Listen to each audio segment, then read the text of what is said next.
আসসালামু আলাইকুম ও রহমতুল্লাহ। আজ আমরা মুহররম ও আশুরার 10টি আমল জানব। 12 মাসের মধ্যে আল্লাহ তাআলা 4টি মাসকে সম্মানিত করেছেন। এ প্রসঙ্গে কোরআনুল কারীমে ইরশাদ হয়েছে, তন্মধ্যে 4টি মাস নিষিদ্ধ ও সম্মানিত। এটা সুপ্রতিষ্ঠিত বিধান। সূরা তাওবা আয়াত 36।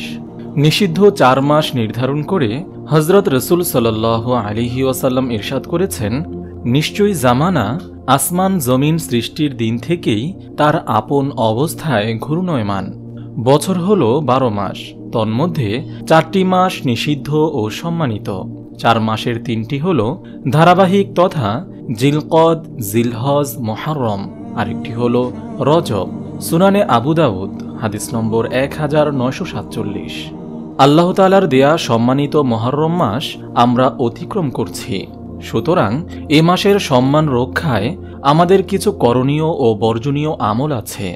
তাই মুহররম ও আশুরা কেন্দ্রিক করণীয় ও বর্জনীয় 10টি আমল এই ভিডিওতে আলোচনা করা হলো। তা হল, নম্বর 1, অধিক পরিমাণে নফল রোজা রাখা। আবু হুরায়রা রাদিয়াল্লাহু তাআলা আনহু থেকে বর্ণিত, তিনি বলেন, রাসূল সাল্লাল্লাহু আলাইহি ওয়াসাল্লাম বলেছেন, রমজানের রোজার পর সর্বোত্তম রোজা হচ্ছে আল্লাহর মাস মুহররমের রোজা। সহিহ মুসলিম হাদিস নম্বর 2645। নম্বর 2, বিশেষভাবে আশুরা তথা মুহররমের 10 তারিখের রোজা রাখা। বাংলাদেশে 9 আগস্ট 2022 মঙ্গলবার পবিত্র আশুরা পালিত হবে। 10ই মুহররমের সঙ্গে 9 বা 11 মুহররম মিলিয়ে 2টি রোজা রাখা। এ প্রসঙ্গে হাদিসে রাসূল সাল্লাল্লাহু আলাইহি ওয়াসাল্লাম বলেন, আশুরা একদিনের রোজার ব্যাপারে আমি আল্লাহর কাছে এই আশা করি যে তিনি এ রোজার উসিলায় বান্দার আগের 1 বছরের গুনাহ মাফ করে দেবেন। সহিহ মুসলিম হাদিস নম্বর 1162। নম্বর 3, সব ধরনের গুনাহ বর্জন করা। আল্লাহ তাআলা বলেন, এই 4 মাসের মধ্যে তোমরা গুনাহ করে নিজেদের প্রতি জুলুম করো না। সূরা তাওবা আয়াত 36। নম্বর 4, বেশি বেশি ইবাদত বন্দেগী করা। এমনকি জিহাদের প্রয়োজন দেখা দিলে জিহাদের জন্য ময়দানে ছুটে যাওয়া। আল্লাহ তাআলা বলেন, এবং তোমরা মুশরিকদের সঙ্গে সর্বাত্মক যুদ্ধ করবে, যেমন তারা তোমাদের বিরুদ্ধে সর্বাত্মক যুদ্ধ করে থাকে। জেনে রেখো, আল্লাহ তাআলা মুত্তাকিদের সঙ্গে আছেন। সূরা তাওবা আয়াত 36। নম্বর 5, প্রচলিত মাতম মার্সিয়া পরিহার করা। প্রতি বছর আশুরা এলে আমাদের সমাজে অনেক কুসংস্কারের মধ্যে অন্যতম একটি কুসংস্কার পরিলক্ষিত হয়। তা হল মাতম মার্সিয়া গাওয়া। আর মার্সিয়া মানে নবী দহিত্রের শোক প্রকাশে নিজের শরীরে আঘাত করা এবং জামা কাপড় ছিঁড়ে ফেলা। ইসলামে এটা নিষিদ্ধ। নবী করিম সাল্লাল্লাহু আলাইহি ওয়াসাল্লাম এ ব্যাপারে কঠিন হুঁশিয়ারি উচ্চারণ করেছেন। তিনি বলেন, যে ব্যক্তি সুখে দুঃখে চেহারায় চপেটাঘাত করে, জামার বুক ছিঁড়ে ফেলে এবং জাহিলি যুগের মতো হায় হুতাশ করে, সে আমার উম্মতের অন্তর্ভুক্ত নয়। সহিহ বুখারী হাদিস নম্বর 1297। নম্বর 6, জীবনের সব ক্ষেত্রে অমুসলিমদের সাদৃশ্য অবলম্বন থেকে বেঁচে থাকা।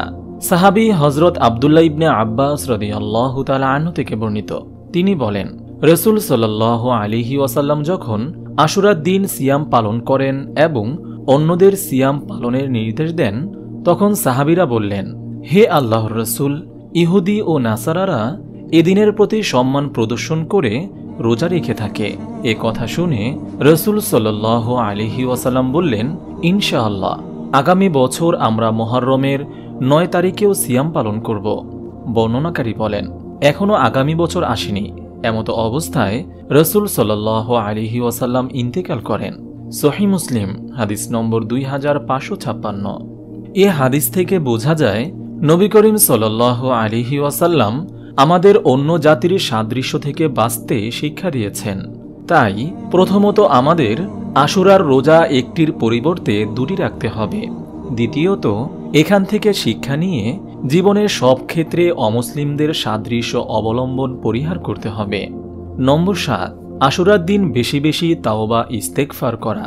হযরত রাসূল সাল্লাল্লাহু আলাইহি ওয়াসাল্লাম বলেছেন, মুহররম আল্লাহর মাস। এই মাসে এমন একটি দিন রয়েছে যেদিন তিনি অতীতের একটি সম্প্রদায়কে ক্ষমা করেছেন। এবং ভবিষ্যতেও অপরাপর সম্প্রদায়কে ক্ষমা করবেন। তিরমিজি হাদিস নম্বর 741। তাই ক্ষমা পাওয়ার আশায় এদিন বেশি বেশি ইস্তেগফার করা চাই।